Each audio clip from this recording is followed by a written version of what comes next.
প্রিয় ভিউয়ার্স, আসসালামু আলাইকুম। শুভ সকাল। আমি আহমেদ নাহিদ।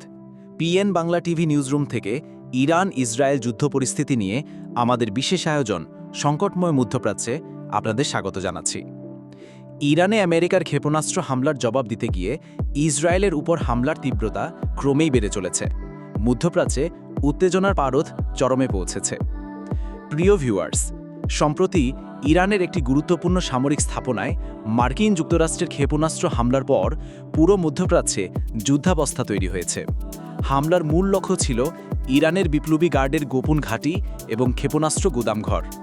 এর পাল্টা জবাব হিসেবে ইরান সমর্থিত বিভিন্ন গোষ্ঠী যেমন লেবাননের হিজবুল্লাহ এবং গাজা ভিত্তিক হামাস ইসরায়েলের বিভিন্ন শহর এবং সামরিক স্থাপনায় একের পর এক রকেট ও ড্রোন হামলা শুরু করেছে। ইসরায়েলি সেনাবাহিনী জানিয়েছে তারা আয়রন ডোম সহ অন্যান্য আকাশ প্রতিরক্ষা ব্যবস্থা সক্রিয় রেখেছে। তবে হামলার তীব্রতা এতটাই বেশি যে কিছু ক্ষেপণাস্ত্র প্রতিরক্ষা ভেদ করে লক্ষ্যবস্তুতে আঘাত হানছে। তেল আভিভ, হাইফা এবং দক্ষিণাঞ্চলের বেশ কিছু এলাকায় ক্ষয়ক্ষতির খবর পাওয়া গেছে। এই ক্রমবর্ধমান সংঘাতের ফলে পুরো অঞ্চল জুড়ে আতঙ্ক ছড়িয়ে পড়েছে। সীমান্ত এলাকাগুলোতে সাধারণ মানুষ নিরাপদ আশ্রয়ে সরে যাচ্ছে। যুক্তরাষ্ট্র, রাশিয়া এবং ইউরোপীয় ইউনিয়ন এই উত্তেজনা প্রশমনের আহ্বান জানিয়েছে।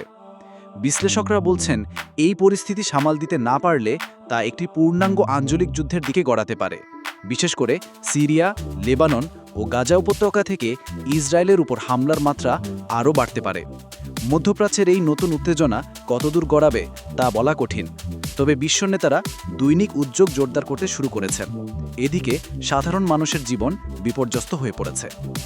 আপডেট পেতে আমাদের চ্যানেলটি সাবস্ক্রাইব করুন, লাইক দিন আর শেয়ার করুন। এই ছিল আজকের বিশেষ প্রতিবেদন। এতক্ষণ সাথে থাকার জন্য সবাইকে ধন্যবাদ।